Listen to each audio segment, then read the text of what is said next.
शाळेत पहिला नंबर काढणारा टॉपर मुलगा सरकारी नोकरीत अडकतोय आणि बॅक बेंचर त्याचा दोस्त मात्र करोडोंची कंपनी उभा करतोय.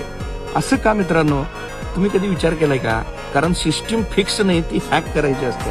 तुम्हाला नेहमी शिस्त लावा, नियम पाळा, लाईन मध्ये उभे राहा असं शिकवलं जाते, पण मोठी लोक कधीच लाईन मध्ये उभे राहत नाहीत मित्रांनो. बँकेत लोक तासन तास रांगेत असतात, पण फक्त एक माणूस डायरेक्ट मॅनेजरच्या केबिन मध्ये जातोय आणि त्याचं काम 2 मिनिटात होतंय. ट्रॅफिकमध्ये ठराविक नंबरच्या गाड्यांना पोलीस कधीच हात करत नाहीत. सरकारी टेंडर निघतोय, पण अगोदरच कोणतर ती डील फायनल केलेली असते. सिस्टम हॅक करणारी लोक रूल फॉलो करत नाहीत, तर ते रूल मेकर बनतात. मित्रांनो, जरा विचार करा. सार्वजनिक नियम जनतेसाठी असतात, पण पॉवरफुल लोक त्याच नियमांना वेगळ्या प्रकारे वापरतात. अर्थशास्त्राच्या पुस्तकात लिहिलंय, तुम्ही पैसे वाचवा, योग्य ठिकाणी गुंतवा. पण मोठी श्रीमंत लोक स्वतःचे पैसे गुंतवत नाहीत, ते इतरांच्या पैशाने पैसे कमवतात.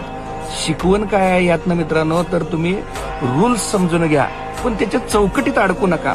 पॉवरफुल लोक काय करतात ते समजून घ्या, तरच तुम्हाला जगाच्या पुढे राहता येईल मित्रांनो.